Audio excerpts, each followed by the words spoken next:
Nabi Muhammad sallallahu alaihi wasallam Isra Mi'raj, Nabi tengok ada pokok kayu hijau kat bawah. Nabi tanya Jibril, "Ya, itu pokok kayu hijau apa?" Disitulah dulu Musa bersandar manakala dia tak ada tempat berpegang.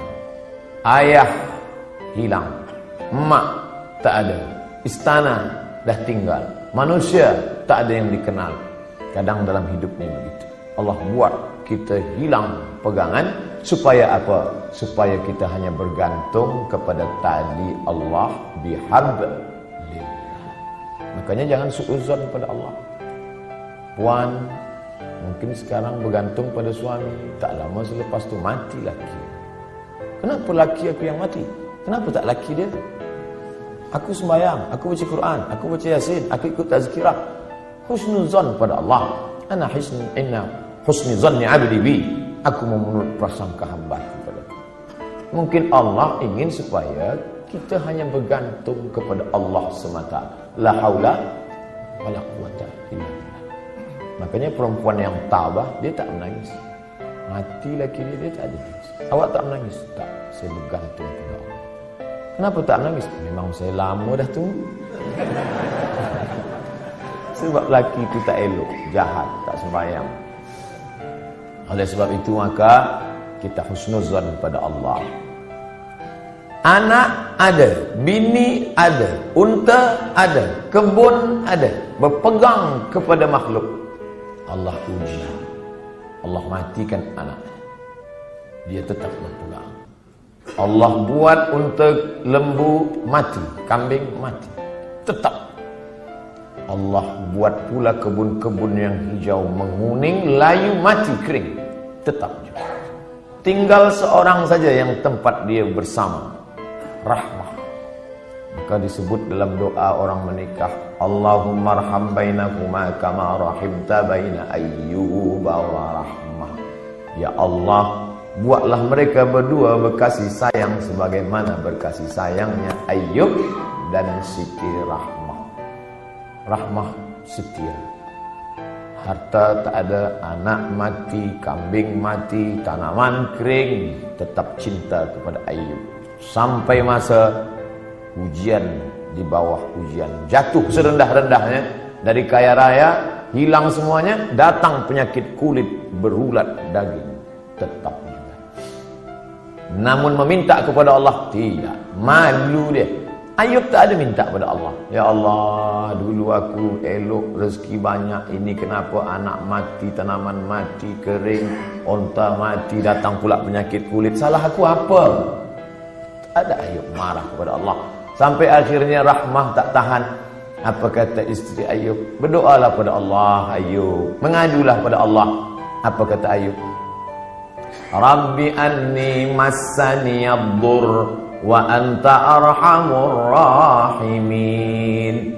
Rabbi, ya Allah, anni, sesungguhnya aku, massani ad-dur, terkena penyakit, wa anta arhamur rahimin, engkau maha sayang di antara yang penyayang. Tak ada dia mengadu, dia tak ada minta, dia hanya bercakap saja, ya Allah, aku kena penyakit. Tak ada dia minta, ya Allah, sehatkanlah aku dah tak tahan lagi dah. Dia hanya berkata, aku kena penyakit dan engkau maha sayang di antara yang sayang. Maka saat itu apa kata Allah? Urkut birijlika, tumit engkau pijakkan ke tanah, keluarlah air memancar, mughtasalun baridun, air yang sejuk, dia mandi sehat walafiat, dibalikkan Allah lagi semua yang hilang. Bersandar, berpegang kepada Allah. Tak ada jalan lain. Hablum minallah. Faqsusil qasasah. Ceritakan kisah-kisah itu hai Muhammad sallallahu alaihi wasallam. Ceritakan kisah-kisah itu wahai Abdul Samad, supaya apa?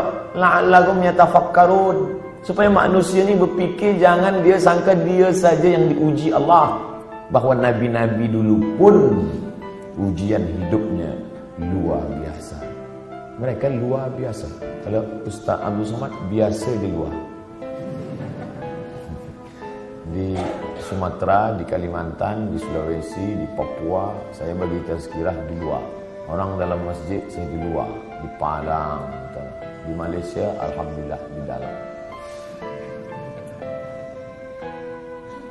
Berpegang kepada Allah Subhanahu wa taala. Datang risau susah hati. Kemana risau hati nak dialamatkan? Ambil air sembahyang, menghadap kepada Allah, angkat dua tangan, Allahu Akbar. Kadang ada orang ini dia nampak kita tenang, macam tak ada masalah dalam hidup, tapi dia tak sembahyang, dia tak baca Quran, dia tak berzikir. Kenapa dia tenang? Rupa dada. Patutlah tenang. Nak gila dah. Tidak ada jalan lain. Sebenarnya orang yang minum khamar tu yang nak dia cari apa? Ketenangan. Orang yang pakai dadah tu sebenarnya yang nak dia cari apa? Ketenangan. Orang yang makan itu ini sebenarnya ketenangan. Maka ketenangan semua ini palsu. Ketenangan ini tidak ada yang betul. Saya sampai office pukul 7. Biasa office cepat hari itu saya sampai. Ada seorang kaki tangan, Ustaz Somad cepat sampai. Ya, ada yang saya nak tanya pada Ustaz. Sebenarnya lama saya dah nak tanya, cuma malu di majlis. Ini kita tak ada orang lain, saya nak tanya. Apa? Saya kalau dengar lagu dangdut tenang hati saya. Kata saya, ini tak betul.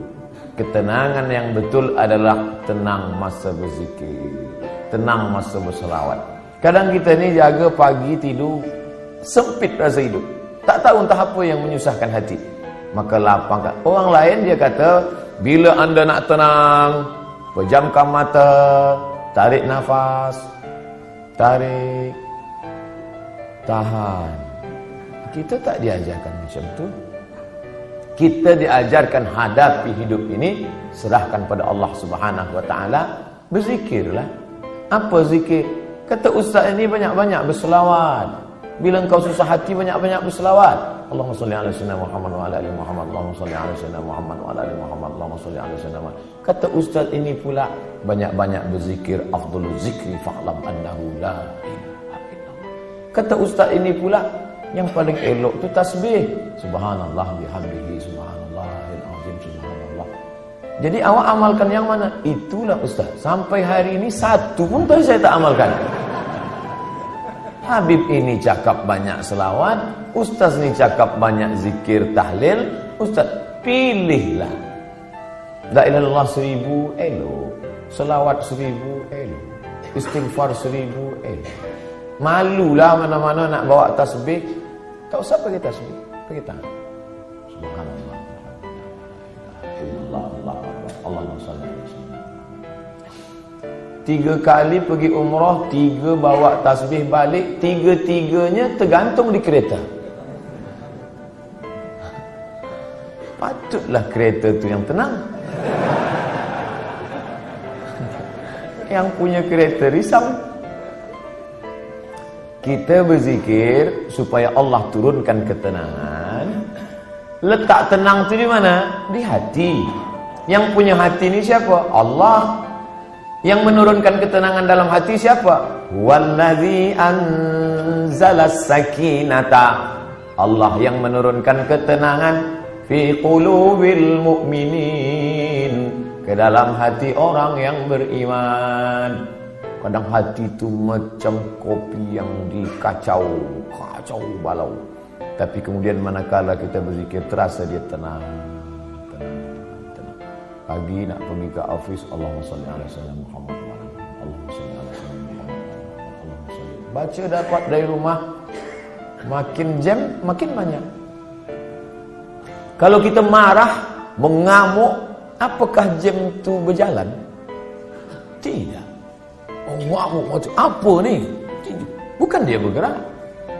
Kalaulah kita mengamuk dia bergerak, tentu kita mengamuk, kekejap mengamuk, kekejap mengamuk. Dia tidak akan merubah apapun.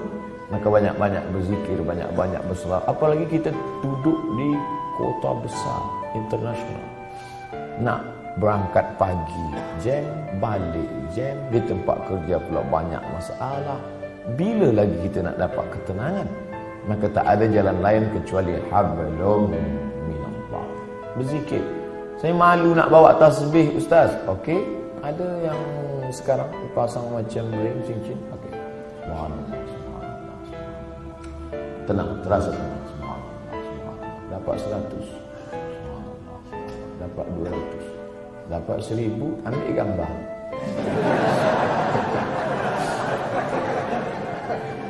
Langsung upload. Alhamdulillah dah 1000 pagi ni. Bukan itu. Kita ni beramal bukan nak tunjuk pada orang. Kita beramal untuk kita dengan Allah. Itulah yang disebut dengan hablum minallah. Merasa sunyi di tengah keramaian. Ini ramai, banyak orang, tapi kita merasa sunyi sebab kita berdua sahaja dengan Allah. Manakala kita sendiri, sunyi. Dalam kereta sunyi, tak ada orang, tapi kita pun merasa ramai. Saya ustaz, walaupun saya balik dari office sendiri, seorang saja, tapi saya merasa ramai. Dengan siapa? Ada Michael Jackson, ada Bryan Adams.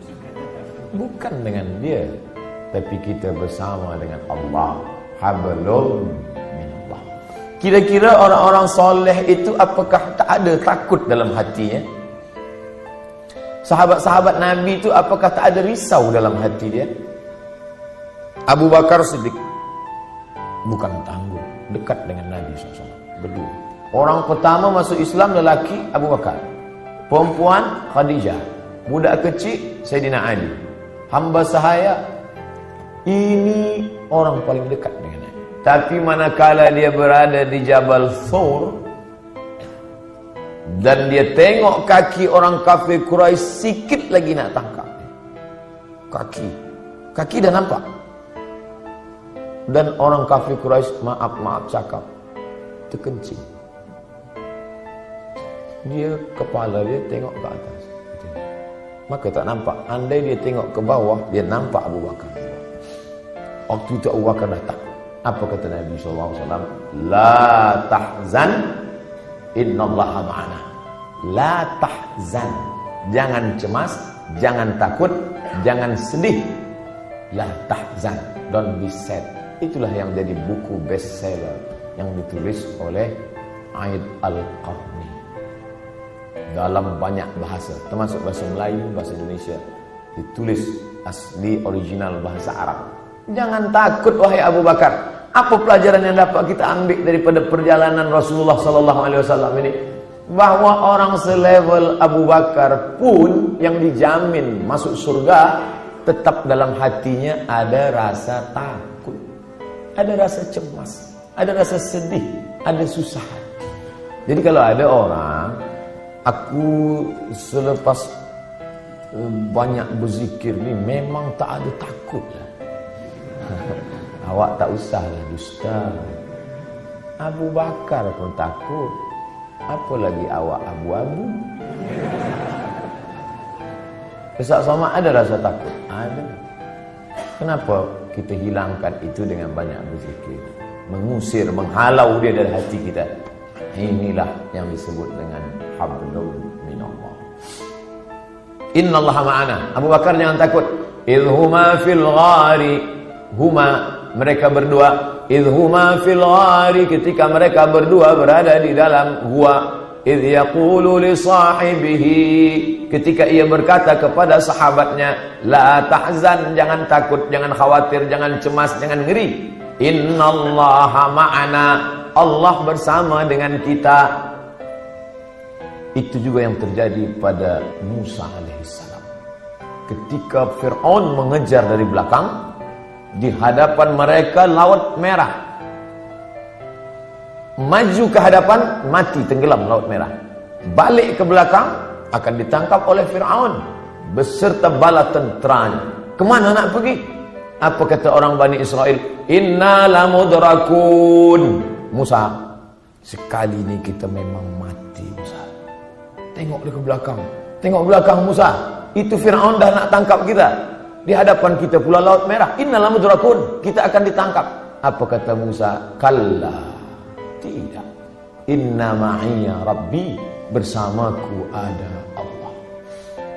Beza jawaban Musa dengan Muhammad sallallahu alaihi wasallam. Coba kita tengok bunyi. Kalau Muhammad sallallahu alaihi wasallam, innallaha ma'ana. Allah bersama kita. Kita ramai. Kalau Musa ada, inna ma'iya rabbi, bersamaku, aku saja, kamu tidak. Kenapa beza cakap Musa dengan cakap Muhammad sallallahu alaihi wasallam? Kerana sahabat Musa berbeza dengan sahabat Muhammad. Sahabat Muhammad ketakutan. Orang yang ketakutan, kita bagi dia semangat. Jangan takut, Allah bersama kita. Sedangkan sahabat Musa, mereka menakut-nakutkan saja. Musa nampaknya tertangkaplah kita ni. Kira-kira sahabat Tuhan selama ni sahabat Musa ke sahabat Muhammad? Bila kawan kita itu ketakutan, pakai jawaban Muhammad SAW. Aku ni takut Ustaz. Macam mana nanti bila aku ditangkap, dibunuh?